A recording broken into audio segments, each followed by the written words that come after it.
Good afternoon. We're coming on the air with breaking news and an exciting moment for American space travel. The 9-month space saga for NASA astronauts Butch, Wilmore, and Suni Williams is officially coming to an end. Right now, Williams and Wilmore are on board a SpaceX capsule that will soon re-enter the atmosphere. Just minutes from now, the capsule is set to splash down off the Gulf Coast of Florida, back here on Earth after what was one of the most unusual and closely watched chapters in American space travel. Never before has a 10-day test flight turned into a 9-month-long mission in space. Williams and Wilmore became household names as the first crew to take the Boeing Starliner to the International Space Station before it returned to Earth without them due to technical issues. But today, after more than 280 days in orbit, Williams and Wilmore are finally coming home. We want to go to our friend Tom Costello right now, who covers space for us. Tom, we're looking at an image. We assume that's the capsule coming down. But there's also been a loss of signal that I understand was planned for.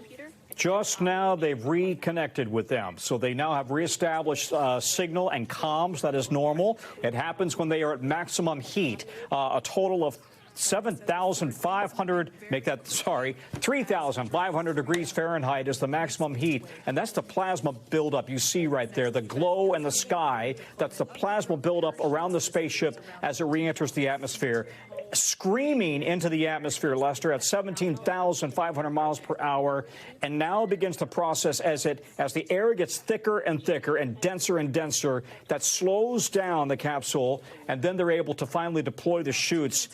At about 18,000 feet up, they'll deploy 2 drogue chutes, if you will, and then that will keep that ship moving from about 350 miles per hour down to about 119 miles per hour, and that's when they deploy 4 of the main chutes.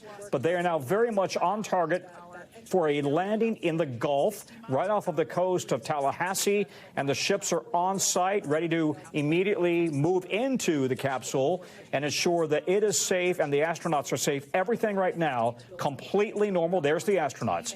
A reminder, if I could, Lester, that you've got not just Butch Wilmore and Suni Williams, you've got the Crew 9 commander is Nick Hague and the cosmonaut Aleksandr Gorbunov also on board as they are now just minutes away from splashing down.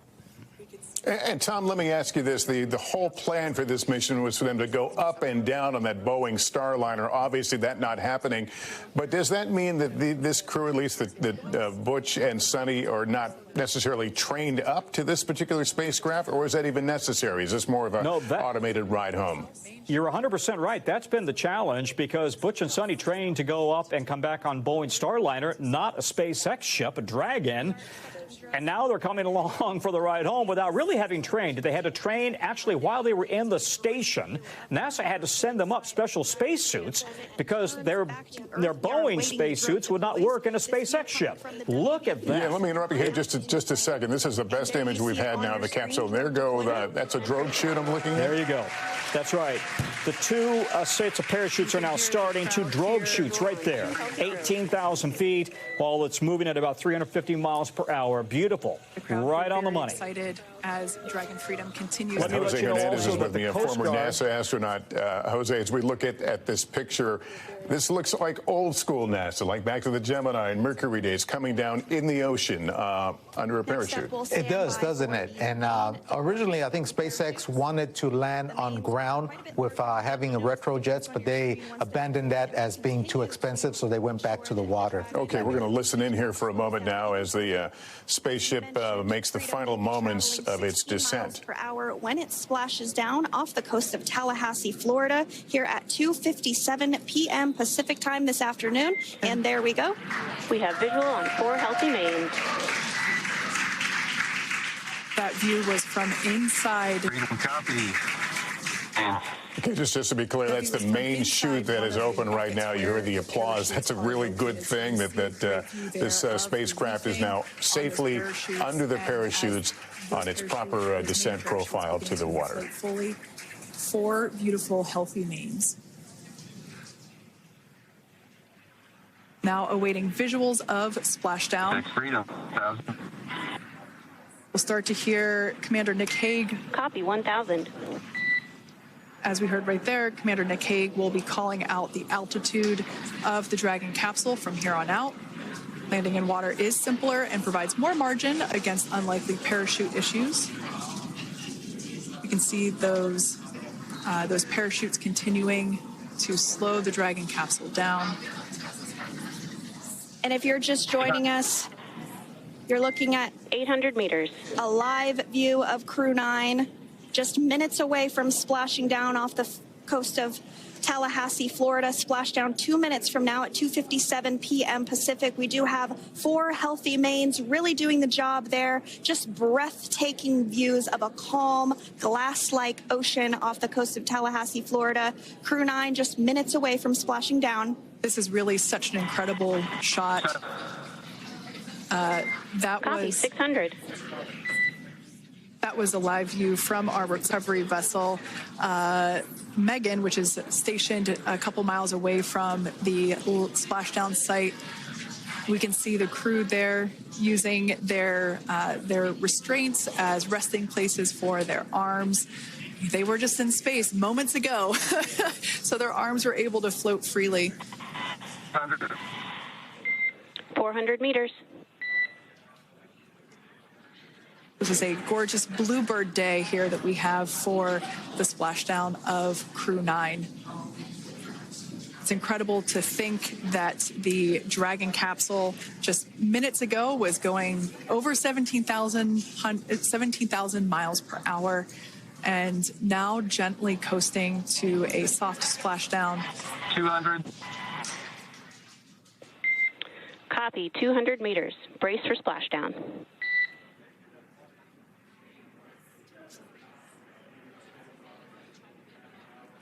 As you can see there on your screen, continuing to monitor progress of the Dragon spacecraft.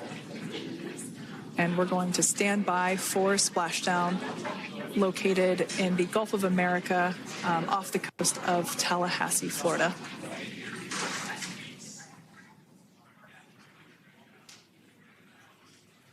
And splashdown. Crew 9 back on Earth.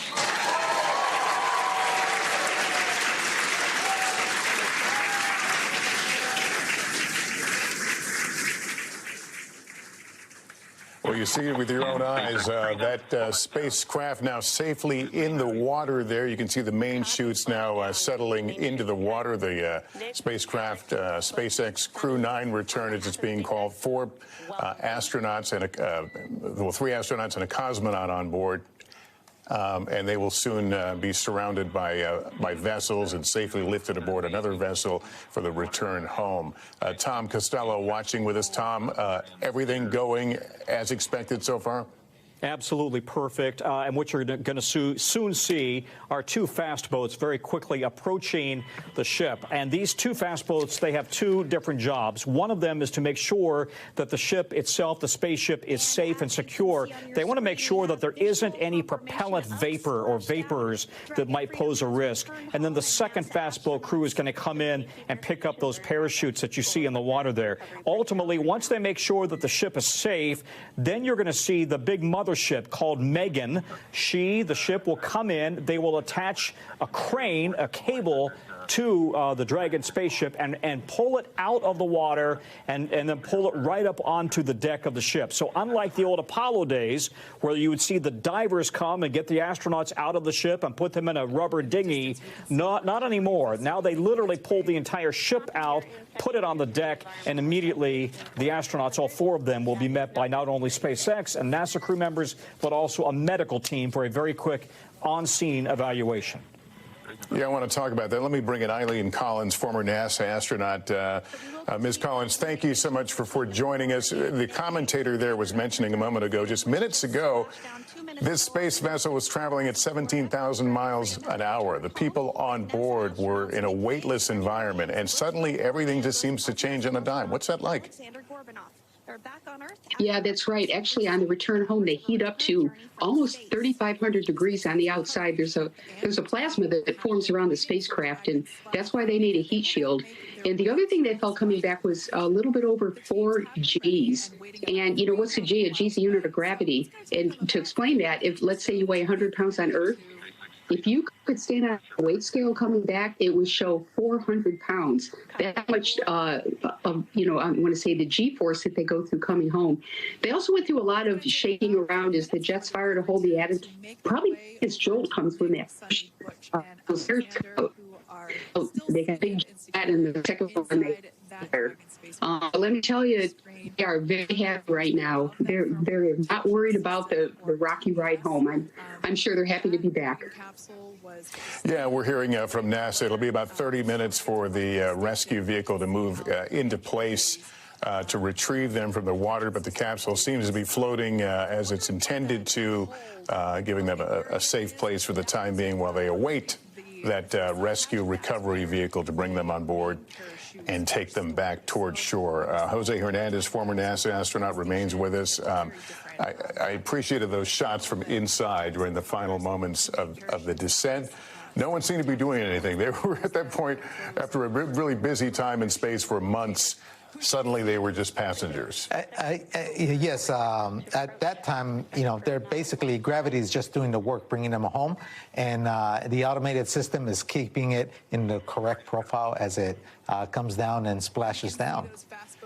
This is a question for the layman out there, myself included. Is it a nerve-wracking moment for whether you're on a space shuttle or in a capsule like this, when you're hurling toward Earth and things are heating up, literally? Is it frightening? Not really, because you don't feel the heat. From the inside, you're at cabin temperature. You do see some glow, orange glow, as you're coming in the atmosphere, but and then you feel, of course, the bumpy ride. But I'll tell you, the much more exciting is the blast off, because that one's only 8.5-minute trip, and you go from 0 to 17,500 miles an hour during the blast off. Well, there's a reason they call them brave astronauts, because that is not for the faint-hearted. I want to go to Tom Costello again. Tom, we mentioned that the rescue recovery vehicle would be a while, but there are, that's not to say there aren't vessels in the water right now surrounding this. That's right. These are the fast boats that I mentioned earlier. And look at the team that is closest now to the ship. And what they're doing right now is using meters, if you will, to look for any presence of a propellant vapor that could pose a risk, right? That could be a hazard to the recovery teams that are responding, but also to the astronauts on board. This is all normal. Nothing's unusual here. And this is a drone shot. What an amazing shot, right? Right out of a drone to see what's happening right there. Bottom line is the ship has done exactly what it's supposed to do. And now look at the top. The top there, you see the other fast boat moving in towards the parachutes.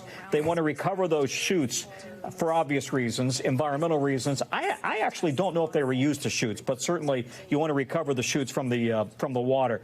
And then you're going to eventually see the big ship come in. Megan is the mothership.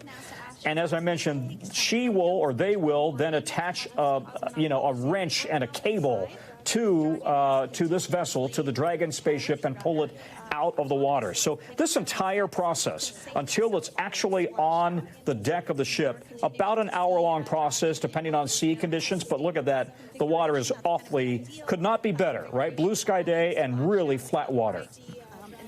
And we're going to continue to watch this, Tom, but let's, if we can, just take a moment here and walk us back, how we got here, how these two of the members of this who just came down now, but Butch and Suni, how they became household names. They went up testing the Boeing Starliner capsule. Yeah. They get up there and things start to go wrong. No, you're absolutely right. And, of course, it was back on June 5th. Now, think of everything you've done since June 5th, right? And these astronauts have been up there in space. Don't say stuck. NASA doesn't like that. Now, I'll explain why. But the bottom line is that NASA was not comfortable with the Boeing Starliner to bring them home. Why? It developed a number of problems. Helium leaks, engine thruster problems. You may recall last summer we did this story day after day after day as NASA and Boeing were trying to evaluate how serious was the problem with Starliner.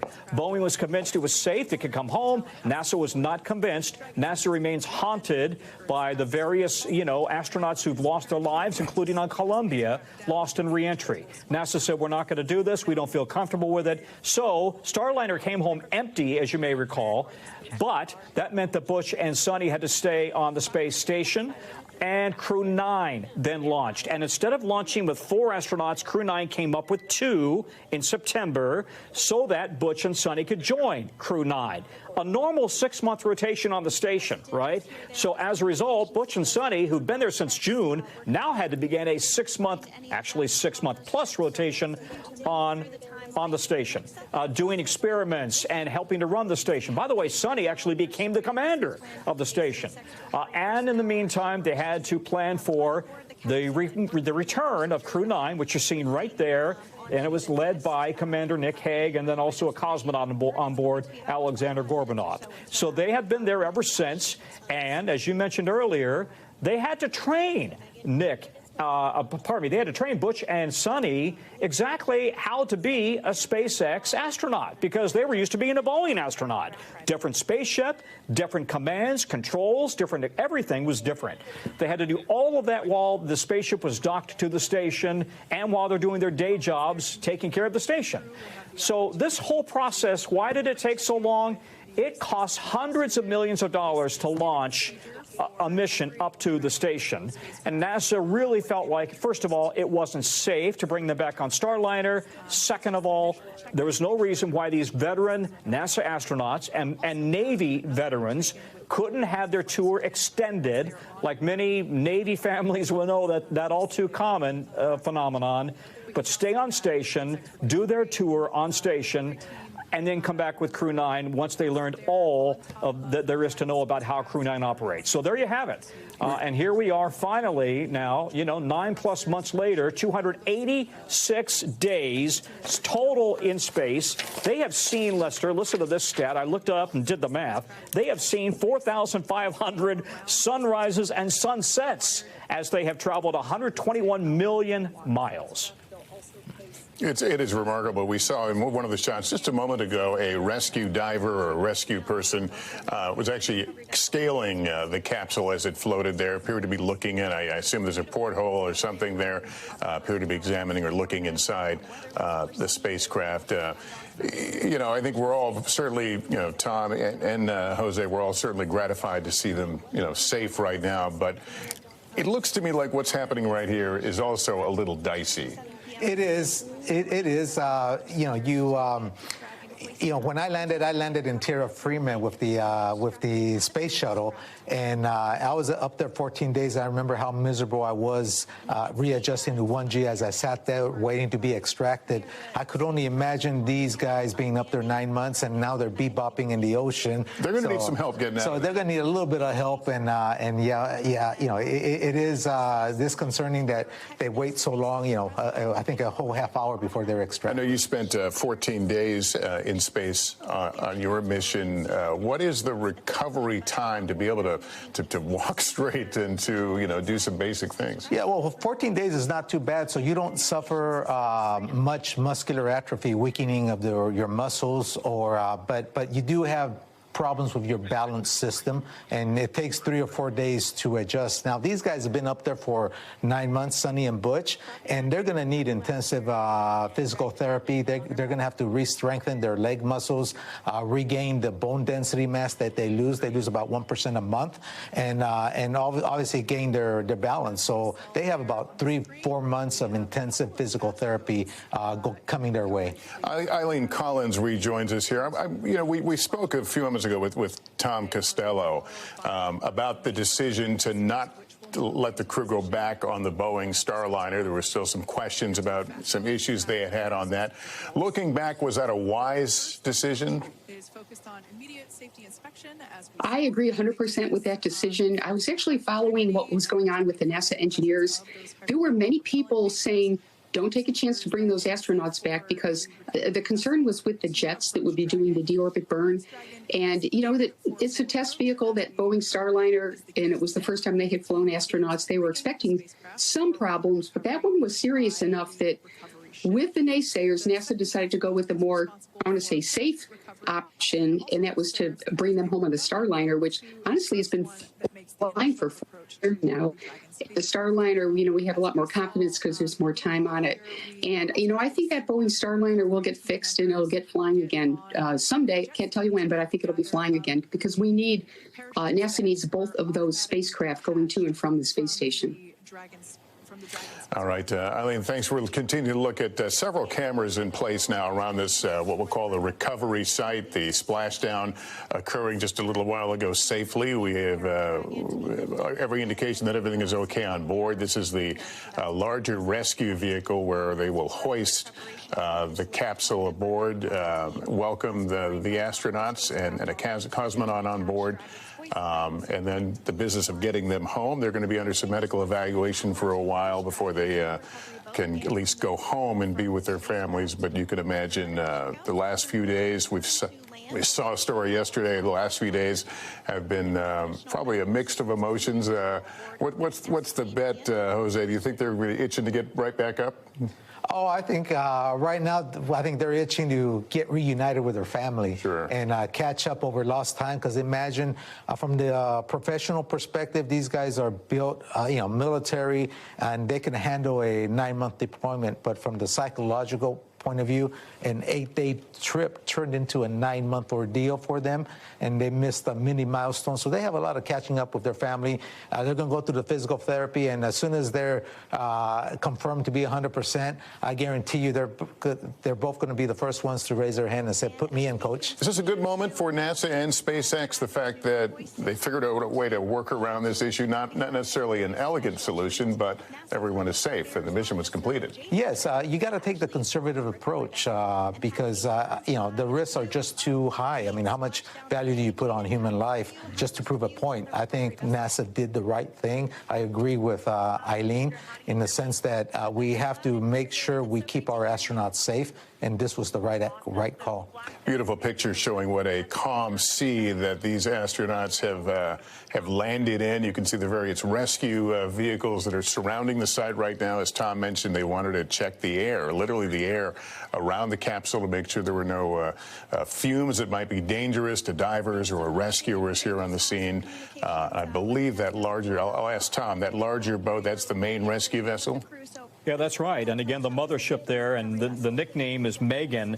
And I will just tell you that they've got a medical team standing by right there on that ship. They will do a quick evaluation on that ship right there, Lester.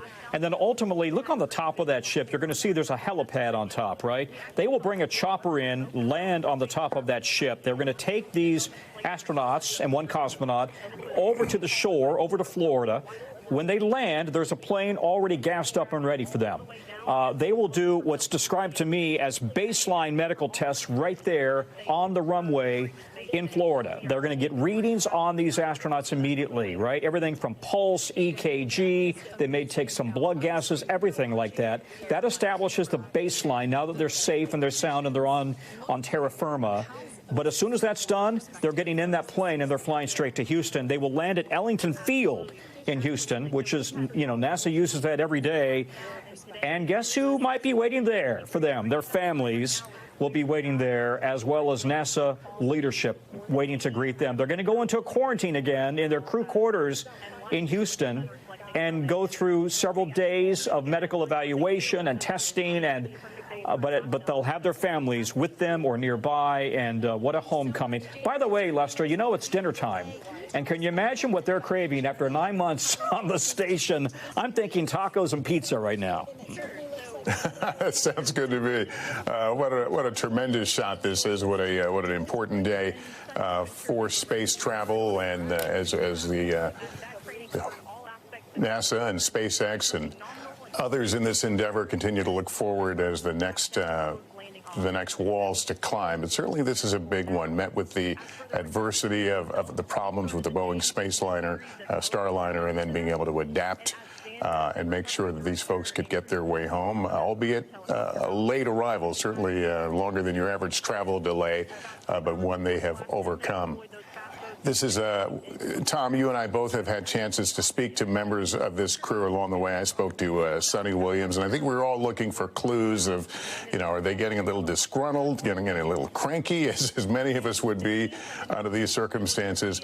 I didn't catch an inch of it. They seem to embrace that this is part of what they do. This is what they signed up for, a job that sometimes isn't going to go exactly as the mission parameters called for. And listen, I mean, even if you're a veteran Navy officer, as these two are, and you're used to deployments being extended, that doesn't mean you can't, close the door and gripe for a minute, right? I mean, because it is upsetting their lives. As you heard from Butch, he's got, 2 daughters, one of whom is a senior in high school. He's missing her senior year. Hopefully he's back for her prom, right? He's got another daughter who's in college. And he's very close to his family and his wife and his community. And Suni talks about missing her husband and missing her dogs. Notice one of the first things she talks about is how much she misses her dogs. So, and her mom is also there in Needham, Massachusetts right now watching this live. But you're right. They have always put on a very professional, happy face, excited about the challenge, and insisting they are professional astronauts. They signed up for this. And this is the way it goes, and they will accept it and move on. So, but I'm sure that in their quiet moments, they may have, complained a little bit to themselves or maybe even to each other. That's to be expected. It's okay. All right, Tom, thanks. That concludes this NBC News special report. We'll have much more ahead on our streaming network, NBC News Now, online at NBCnews.com, and a full wrap-up in just a few minutes for those of you in the East on NBC Nightly News. I'm Lester Holt. Thank you for watching, everyone, and good day. Yeah, this view is absolutely unbeatable. So just to kind of finish off.